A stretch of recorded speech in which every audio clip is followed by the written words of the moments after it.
With the death of the first Ebola patient diagnosed in the U.S., concern is growing and health officials fight to contain the spread of the virus. I'm J.R. Cantor, and coming up, we'll talk firsthand with Dr. Ali Khan of the Nebraska Medical Center to get a better understanding of how to attack this devastating virus. And I'm Thomas Clark. We saw them go head-to-head in their last debate here on the UNO campus. Now we bring you an in-depth profile on congressional candidates Brad Ashford and Lee Terry. Those stories and more right here on the Omaha News.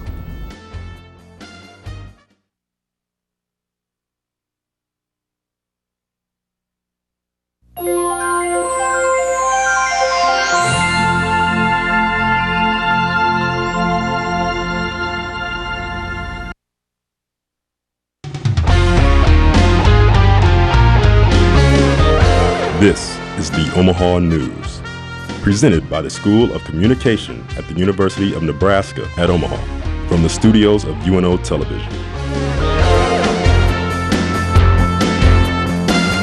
The first person to be diagnosed with Ebola, the Ebola disease in the U.S., has become the first person to die of the disease in the United States. Thomas Eric Duncan, a Liberian man, died around 8 o'clock this morning. He was admitted to the Texas Health Presbyterian Hospital on September 28th. His condition deteriorated on Monday and was placed on a respirator and dialysis. Duncan was the first person to be given the experimental drug Brinsetoforvin. The freelance cameraman being treated at the University of Nebraska Medical Center, Asuka Mukpo, is also receiving the experimental drug. Just this morning, Mukpo received donated blood from Dr. Kent Brantley, the first American survivor flown back to the United States after contracting Ebola. Mukpo is the second patient to be treated at the Nebraska Medical Center. Omaha News reporter Melissa Ring says the medical center is confident we can prevent the outbreak in the United States. We spend a lot of time in public health telling people to be scared of the next big one. The Ebola outbreak is a legitimate concern, creating anxiety in Omaha. But given the medical facts, Dr. Ali Khan doesn't 100% believe the U.S. will be the next Ebola target. Given what we know about this disease, that we are likely to see additional cases come into the United States, and we're likely for those cases potentially to infect a couple of other people. Outbreaks are always going on in the world, and Dr. Khan stresses that supporting public health can prevent these diseases from spreading worldwide. They can keep the spotlight on West Africa and saying, what's taking so long? Why have we not gotten all the necessary resources within that communities and within those communities to prevent disease? While the spotlight should remain on West Africa, this is a deadly disease within our reach to control. 8 months later, we're still dealing with this outbreak that we know is transmitted from person to person, and we know what the methods are to help prevent transmission and break that chain of ongoing disease and prevent the disease. That's a tragedy in itself. Although a few patients are being treated for Ebola here in the U.S., at this point in time, we still have a better chance of catching the common cold. And let's try to avoid that as well, because we need to stay as healthy as we can. For the Omaha News, I'm Melissa Ring. NMC doctors want to reinforce that this disease is transmitted only through direct contact with body fluids. The disease cannot be transmitted until a victim displays symptoms of the illness and cannot be transmitted through the air. With fall officially here and winter just around the corner, motorcycle riders are trying to get that one last ride in the year before the snow. That means we all have to be vigilant. It hasn't been a good year this year for cyclists. They ride a sport bike, so they're going Mach 90 with their hair on fire. Motorcycles have always been a part of our society, whether it's Dennis Hopper on his 1952 Harley and Easy Rider or Charlie Hunnam on his Harley-Davidson Dynaglide and Sons of Anarchy. Bikes are everywhere. With there being a 58% increase in registration within the last 10 years, bikes are more common than ever before. This is a reason that should have every motorist checking twice before maneuvering his or her vehicle. As of September 28th, there have been 20 fatalities in Nebraska. This statistic can lead people to think that it's the people driving the cars' fault. Motorcycle education instructor Mark Howie says that that's not always the case. But then again, there are some riders that just, think since they're riding whatever style of bike, that they're invincible. And being on two wheels, you're really not invincible. When there is an accident, people think that it's the car driver's fault, but it could just as easily have been the rider's fault. Sergeant Doug Klein, who is with the traffic unit of the Omaha Police Department, says that no matter what you drive, you need to be responsible for your vehicle. the issue works both ways. One is drivers in cars being aware of looking twice for motorcycles that they just don't see them, and the other is either reckless or alcohol consumption on the part of the rider. Both men agree that there is a need for more awareness on the road from car operators and motorcycle riders. Football season is well underway, and there's a growing concern about head injuries. Schools across the country are learning about a new piece of technology that can help monitor potential problems. The new technology is simply called helmet sensors. They fit comfortably inside or outside of a helmet and send a signal to the coach if a player incurs a significant hit. The technology is beneficial but comes with a hefty price tag. Currently, a company called Brain Sentry sells the sensor for $75, and Riddell has them priced at $150 per helmet plus $200 for the monitoring system. 3 high school student athletes died this past week as a result of football-related head injuries. Kirby Bridges has the story about what Nebraska is doing to combat concussions. It's hard to function if you have a concussion, let alone go out there and risk maybe your life. In the 7th grade, Hashke was life-flighted to Lincoln after going helmet to helmet with another football player. Since then, he's had more than 10 concussions. The moment I woke up when I got my first concussion, and that was honestly the most scared I've ever been. An amendment to the Concussion Awareness Act called LB 923 went into effect this school year. It requires students to receive medical monitoring and academic accommodations from their school district. We have to put activity and athletic rest and academic rest together to really let them heal in the best way possible. The bill establishes a return-to-learn protocol for all students, not just athletes. Coaches have to be educated. That's a requirement of that law. But we also encourage that parents start educating themselves as well. Concussions are more than just getting your bell rung. They're now considered a traumatic brain injury. Officials are doing everything they can to make sure the laws reflect the seriousness of this condition. Let's go! Tracy Waugh's son is a junior offensive lineman who recently suffered a concussion during practice. You worry about your kids. You don't want him to get hurt, and he's not an NFL talent for sure, and even if he was, he still has to have a brain, Chances are that 3 out of 4 football players will get a concussion at some point. With such high stakes, how the issue is handled is continuously monitored. I wouldn't wish a concussion on anyone. For the Omaha News, I'm Kirby Bridges.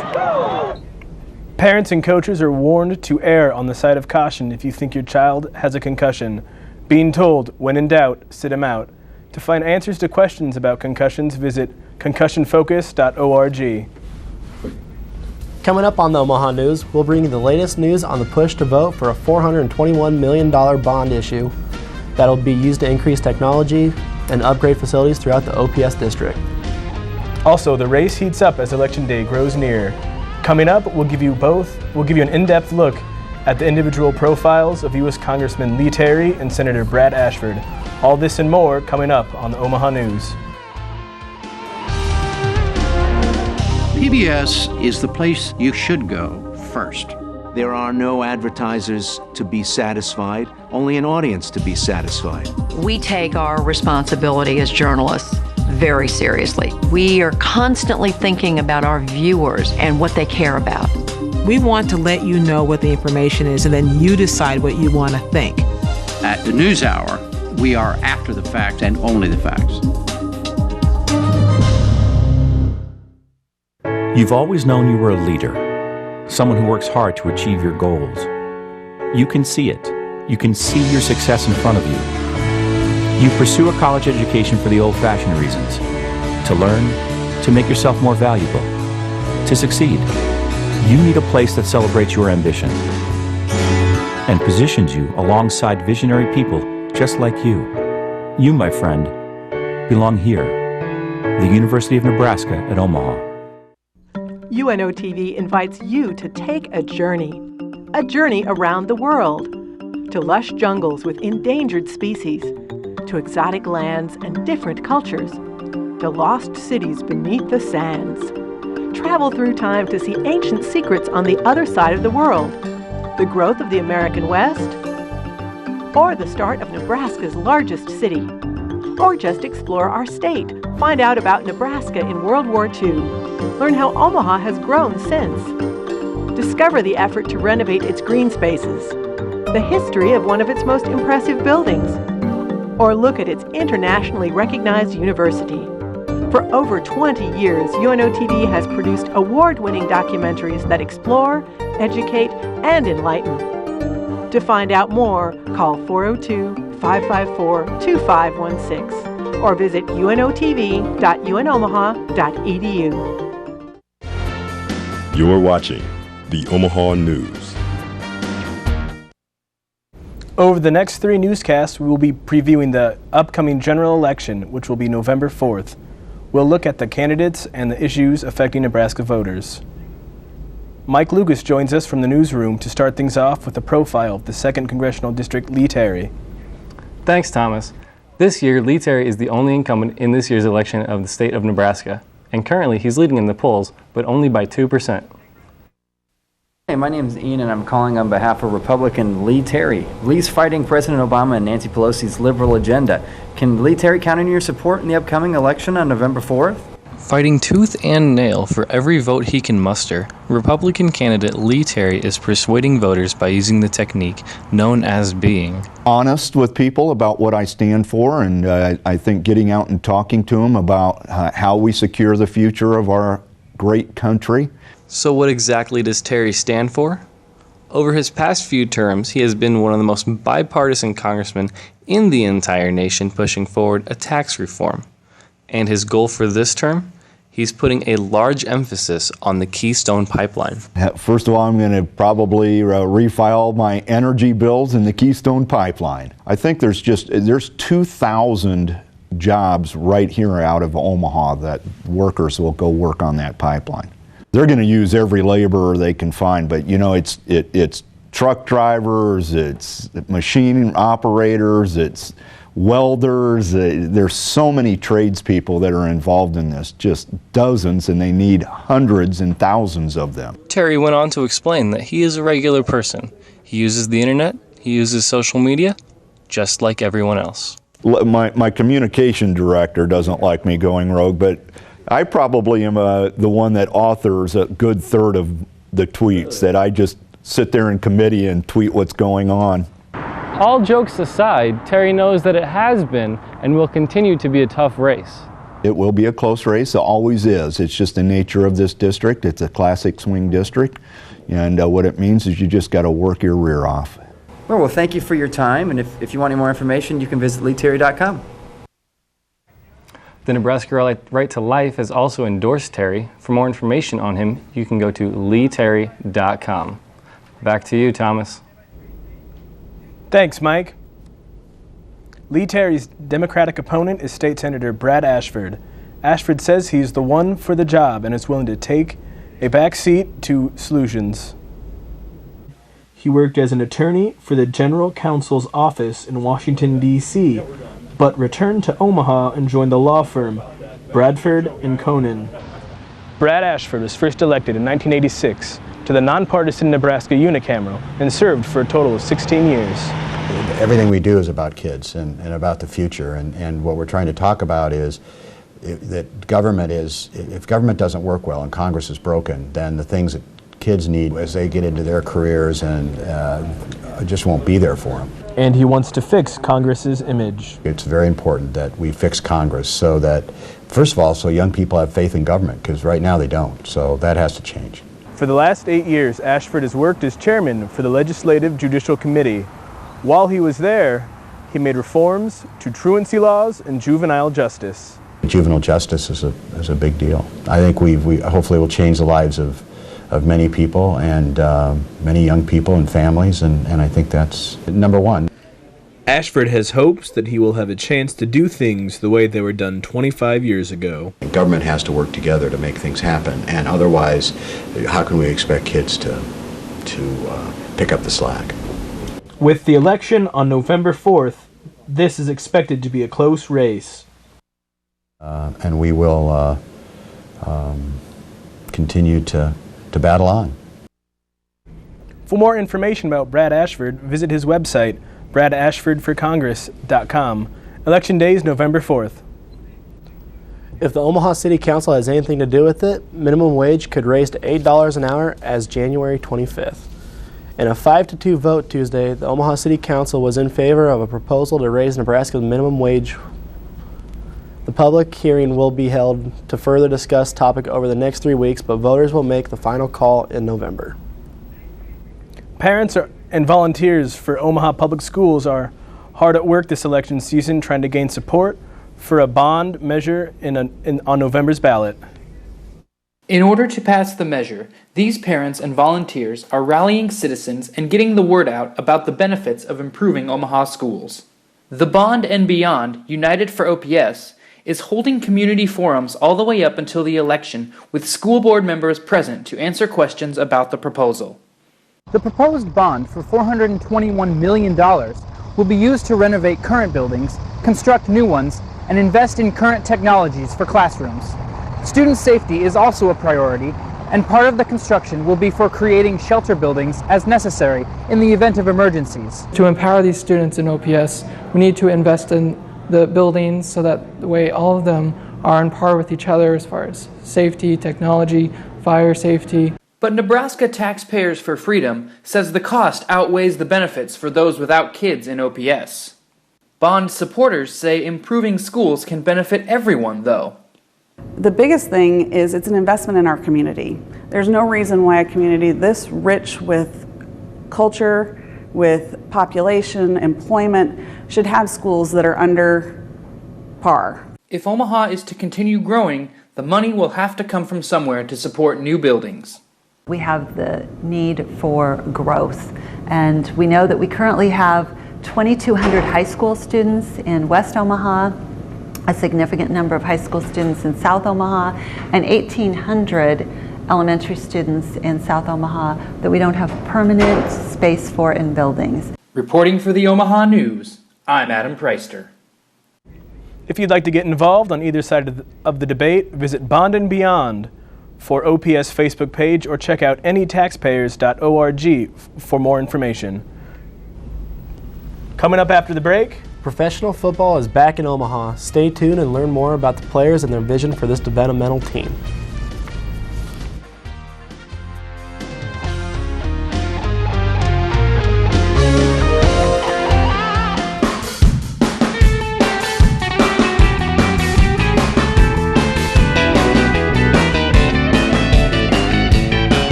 KVNO was in a really interesting place. This Victorian mansion near UNO. 3 floors. The studios were on the 3rd floor. Bedrooms and bathrooms. So we had a challenge, but we ultimately ended up with an on-air studio. We soundproofed it with carpet, and actually I think it sounded really warm, very radio friendly. There were also rumors that the 3rd floor was haunted. Those were the maid's chambers, as we were told. Well, I had a sink in the office and leaded glass windows which looked out on the stable house in the back. One colleague talking about having the window open one day, a warm spring or fall day, and a squirrel jumping through the window onto a turntable. It was a great place, a great ambiance for a fine arts station. It definitely had a charm to it.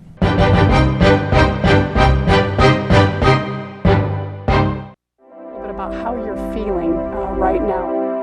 One thing you would like our viewers to know about this state. The importance of volunteerism. What are you saying to folks? I'm here to discuss these images. When you can take that knowledge and that expertise and that passion in terms that they're all going to understand. They need to know the real stories. I'm Kathy Wyatt. Join us for Consider This each week on NET1. NET Television expands your mind, enlightens your mind, inspires your mind. educates your mind, entertains your mind. NET Television opens up new worlds to you. Explore, travel, learn, discuss, debate. NET Television keeps you informed. Music, theater, dance, art, news. NET Television awakens your dreams, seeks to serve, strengthens our communities. We are Nebraskans. We are NET Television, Nebraska's PBS station. You're watching the Omaha News. After a 2-year hiatus, professional football is returning to Omaha. Omaha News reporter Ryan Matheny has more. The city of Omaha will once again host a professional football team. In August, the Fall Experimental Football League announced that it would form a 4-team league with the goal of developing players for the National Football League. The Omaha Mammoths are one of those 4 teams. The Mammoths will be led by former UNO and Omaha Beef head coach Sandy Buddha in their inaugural season. Buddha says he's excited for the opportunity. Well, for me, it's a little bit of heaven. I retired quite some time ago. I follow football real close. I go to college games, I go to pro games, I go to high school games. So I said, yeah, let's do it. The Mammoths roster is made up of 40 players, all of whom have some sort of experience in NFL training camps or games. One of those players is Ladarius Perkins, who's a former Mississippi State running back. He says he's just hoping to continue his career and find a way to get into the NFL. This is a great opportunity for all the players that got cut from NFL teams, and now we playing for this league now, and I'm glad they came up with this league, developmental league for the NFL, and it's only going to help us, and it's only going to keep getting better and better every year. League games are scheduled on weeknights to avoid going head-to-head with collegiate or pro games. Players' contracts are also structured to allow each player to opt out of his contract in the middle of the week if the NFL comes calling. Reporting for the Omaha News, I'm Ryan Matheny. The Mammoths kick off their season at TD Ameritrade Park on Wednesday, October 8th at 7 p.m. against the Boston Brawlers. To find out more about the Mammoths or to purchase tickets, visit fxfl.com. The Mayor of Omaha and Council Bluffs have partnered together in an effort to improve overall health and business to the two cities. The popular bike system, now known as Heartland B-Cycle, will add 14 kiosks throughout the Omaha and 6 kiosks in Council Bluffs. ConAgra Foods Foundation President Chris Kircher says he's thrilled to add the B-Cycle station to its campus. Not only will it provide a fun mode of transportation for its employees, he says, it'll also be convenient general public visit to nearby attractions. UNO volleyball has had an eventful start to its conference play. Currently, the Mavericks are sitting at 7-11 overall and 2-3 in the Summit League. This puts them right in the middle of the pack, coming into an important home stretch. A decent serve is what the Omaha volleyball team is striving for. The Mavs average 7 service errors a match, enough to make head coach Rose Shearer cringe. That's why Omaha has turned to defense, the block specifically, where on national level the Mavs are ranked 3rd. Led by junior trio Diane Banderas, Megan Schmalley, and Michaela Shimmer, Omaha block has stifled its opponents out, blocking them 182 to 105. Offensively, Kelly Wallach leads the charge, sitting 5th in the conference. On Sunday, Omaha hosts Indiana-Purdue University, Fort Wayne, Indiana, to the Omaha Mav block party at the Satt Fieldhouse. Migraines are a real problem for many Americans. Learning how to play video games can help. Stay tuned.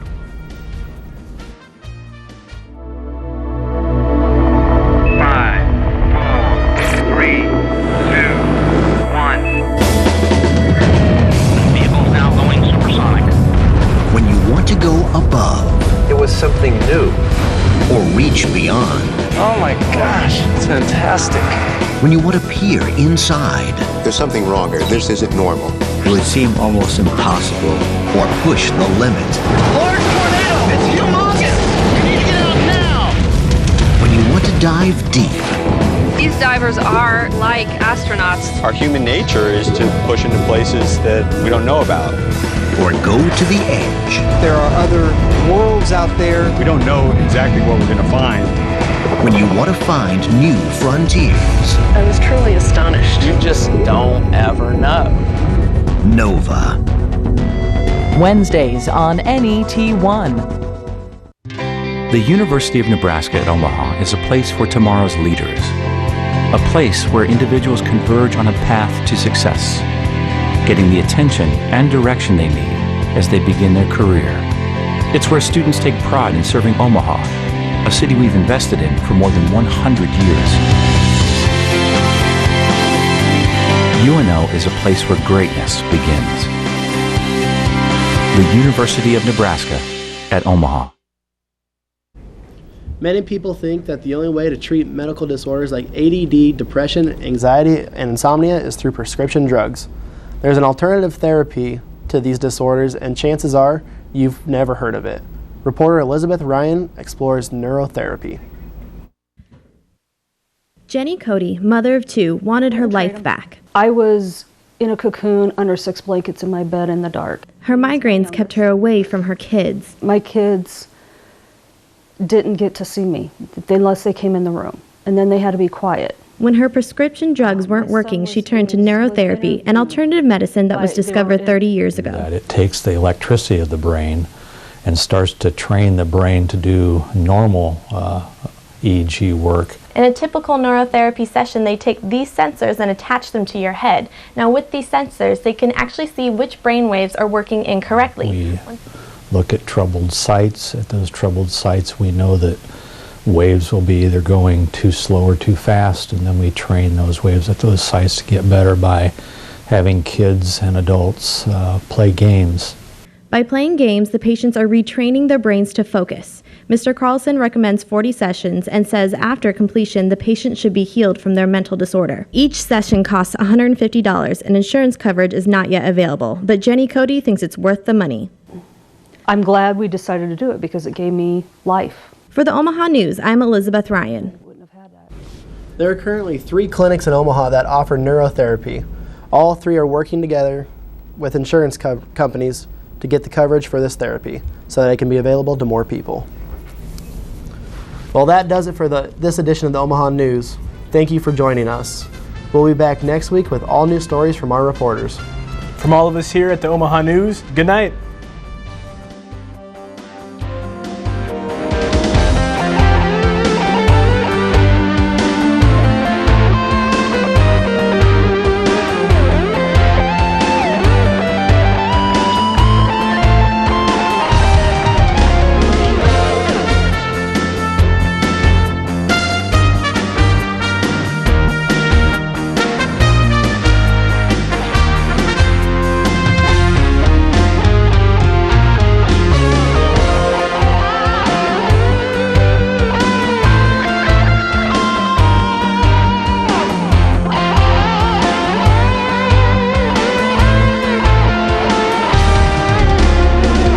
Television gives students a chance to work in a real studio. Working on the TV crew, students get hands-on experience with lights, camera, and action.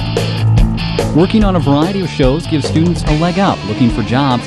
In fact, many former crew members work at local stations. It's a once-in-a-lifetime experience for students to learn the science and art of TV production. UNO TV, student crew, professional staff, award-winning results. When will you look deep into space? When will you travel back in time? When will you experience the power of red? When? Anytime. Online at video.netnebraska.org. Search, select, and share with the NET Video Player. Watch our shows on your schedule.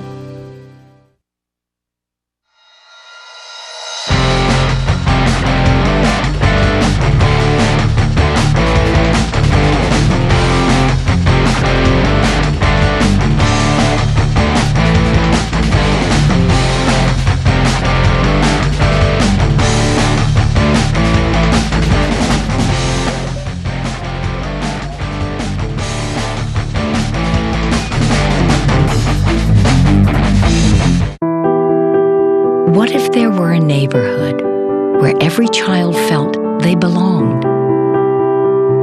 And a big dog helped them stay little a little longer.